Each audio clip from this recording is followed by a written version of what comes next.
Hey folks, welcome to the Digital Debate Center. Bit of a treat today. We're going to be talking about the Mexico Affirmative, which has just been released. This is the third affirmative that will be available in the middle school varsity and high school open divisions. So what we're going to do today is we're going to talk about a brief history of the relationship between the United States and Mexico, and then the new affirmative that's been released. So let's start with a brief history of the United States and Mexico relationship. In 2006, President Calderon started seeing the rise of the drug cartels and declared war on the drug cartels and started deploying the military to combat them. In cooperation with the United States started supplying the Mexican military with weapons via direct commercial sales and foreign military sales. This was known as the Merida Initiative, and it began in 2007 and is still ongoing today. So what the plan does, what the affirmative does, is it removes and stops the Merida Initiative. It stops security cooperation with Mexico by cutting off the U.S. supply of weapons to the Mexican military in order to prevent human rights abuses, war crimes committed by Mexican military and state police, and also to prevent the collapse of Mexico from an escalating drug war. So let's talk about what the plan does. So the plan, like I just said, stops the Merida Initiative, and the mechanism by which it does that is it stops the direct commercial sales and foreign military sales of weapons to the Mexican military and the Mexican police. So the first argument we have here is inherency. So the Lindsay, Poland, and Rowland evidence, which is from relatively recently, from November 16th, says that Trump is instituting new rules to bypass congressional oversight on arms sales. Specifically, what he's doing is he's shifting the oversight role from the State Department, which has a vested interest in preventing human rights abuses, obviously, to the Commerce Department, which is more designed to promote American business. What that will do is it will increase weapons exports, but decrease controls on those exports, which will cause more violence, more human rights violations, etc. In particular, Lindsay, Poland, and Rowland cite the Merida Initiative and the history of it as helping escalate a violent war with the drug cartels, which has caused massive amounts of deaths, murders, homicides, and the decline in power of the Mexican government, which is leading to an ongoing failed state issue. We'll talk about what that means, but essentially the inherency issue, remember, inherency is what's happening in the status quo, is that Trump is bypassing congressional oversight by shifting the oversight role of weapons exports to the Commerce Department instead of the State Department. That means that exports are going to increase, but oversight will decrease, which is bad for the advantages we're about to talk about. So the advantage, or the first advantage that I want to talk about today, is war crimes. And when I say war crimes, I mean actual war crimes committed by the Mexican military and the Mexican police. So we have a couple pieces of evidence here, and I want to go through it. The Epstein in 2019 evidence makes two claims. The ASA point that I want to talk about is that the Mexican police are currently committing war crimes because they've been militarized to the point where they are no longer respecting the rights of Mexican citizens. So there are a couple of examples here. The evidence cites some figures. There have been 20,000 disappearances, 30,000 murders since the beginning of the Merida Initiative, and those are directly attributable, according to this evidence, to the militarization of the Mexican police and the pressure to fight the cartels no matter the cost. There have also been mass murders that are directly attributable to the weapons that were selling to Mexican police and the Mexican military. For example, in one of the Mexican states, 5 individuals were gunned down using miniguns that were sold to the Mexican military on Black Hawk helicopters. Those are pretty clear mass murders, and they're pretty clear murders that have been going on. And when I say 20,000 disappearances, 30,000 murders, that's every year. So this is quite a big issue. 50,000 people are dead or disappeared, and we don't know where they were. Epstein says that that's attributable to the police. So how does ending arms sales stop this? Well, the first thing is that if we're selling them weapons of mass murder, and those weapons are U.S. made, they're turning them on their own citizens, then obviously don't sell them the miniguns they use to kill civilians. But also, you have to think about the nature of Mexican gun ownership. In Mexico, there is the right to own weapons, but that right is heavily curtailed. The Mexican military is the only legal supplier of guns in the United Mexican States. There is one gun store. It is on a Mexican military base, and you have to have 6 different types of identification and be a former member of the military in good standing in order to buy a gun. That means that how do people illegally get guns in Mexico? They buy them from the military. They buy them from the police. So if we no longer supply the only supplier of guns in Mexico, there's no supply going into the United Mexican States. So that's the first impact, is war crimes. But there's another structural impact that I want to talk about, and this is homicide. So we have another piece of Epstein evidence here. And Epstein says that studies show that if we decrease the amount of guns available in Mexico, then the homicide rate will drop accordingly. Specifically, he cites research by researchers at the University of San Diego who say that the homicide rate could drop between 30 and 40%. Now, why do we care about that? We care because, according to Lemon, writing in August of this year, there have been 20,000 murders as of August of this year, August 2019, which is higher than any year in recorded history in Mexico, higher than any year in recorded history. So what's the impact of the war crimes advantage? There are 2 of them. First is that the Mexican police and Mexican military commit human rights abuses. The second is that Mexican murder rate is skyrocketing as a result of the widespread availability of guns. The plan says we need to cut off that supply in order to stop the war crimes and stop the murders. So let's think about the next advantage. So we've gone over inherency, which is what's happening right now. Inherency is Trump is increasing weapons exports to Mexico. The second thing we went over is our first advantage, which we're calling war crimes. The Mexican military and Mexican police commit war crimes against the Mexican citizens. And also we have a homicide impact that refers to the Mexican murder rate being very high.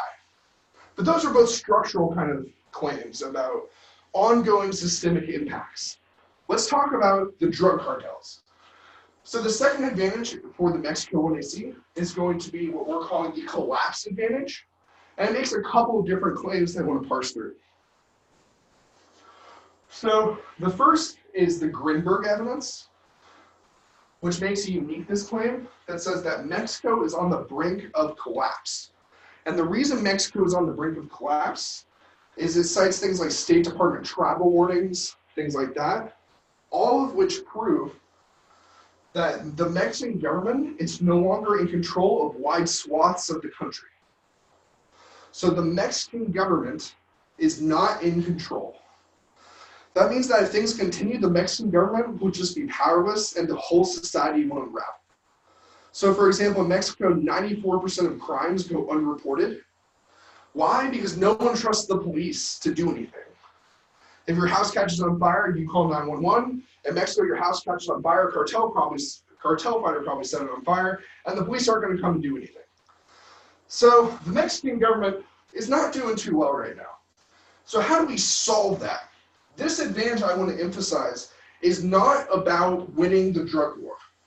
It's not about beating the cartels. It's about de-escalating the violence so the Mexican government has a chance to survive. It is not about winning the drug war or beating the cartels. It's about de-escalating the violence. So let's talk about our solvency claim, how we solve the problem of an ongoing Mexican collapse. So we have 2 pieces of evidence here. The first is the Linthicum evidence from October 6th. And it makes a claim that if we look at the history of the Merida Initiative when it began in 2007, when the weapons available to the U.S. military, not the U.S. military, the Mexican military, started to become more and more powerful, more and more deadly, that's when you saw a simultaneous rise of cartels like the Zetas, which were founded by former Mexican Special Forces members, who knew how to use and were trained on those weapons. So in other words, the first internal link is about an escalating arms race. If we look at history, when the U.S. started supplying the Mexican military and police with more weapons, the cartels started to specialize and were founded by things like former Special Forces members to use and deploy those weapons. So the first solvency internal link is de-escalating the arms race. The second piece of evidence from Conroy in 2009 regards the capacity of the cartels to fight. And this piece of evidence even concedes the cartels are probably going to have weapons inevitably. They'll smuggle them from the United States, they'll buy them somewhere. But the question is, what type of weapons are they going to have access to? The plan says, sure, they can have shotguns, they can have pistols, but what they shouldn't have are rocket-propelled grenades and armored tanks. So, Conroy says if we take away the supply of specialized military-style weaponry to Mexico, then the cartels won't have access to it. Now, you might be thinking, hey, how do the cartels have access to these weapons when we're selling to the Mexican military, the Mexican police? It's very simple. The cartels are so powerful that over 20% of weapons that go to the Mexican military, Mexican police, are resold or reissued. In fact, if you read this Epstein piece of evidence on the war crimes advantage, the Mexican military has had to raid Mexican police departments because they've become so infiltrated by the cartels that they've had to take the guns away from their own police. That means that things are not going too well. So we need to de-escalate the supply of military weaponry, and that will help de-escalate the arms race that's occurring. So what's the impact? Why do we care? So we have two pieces of evidence that talk about the importance of failed states and why they matter. So the first piece of evidence is from Kaplan in 2017, and this piece of evidence is included because it's very highly qualified. It's from a professor at Johns Hopkins who specializes in international risk scenarios. And he says that failed states create what's called a risk cascade. And what I mean by that is that as the government and society begins to unravel, pressure points start to be uncovered that are weakened. So for example, if there's a pandemic or there's an emergence of a new disease, an effective, strong society with a strong government can solve that. There's going to be an issue, right?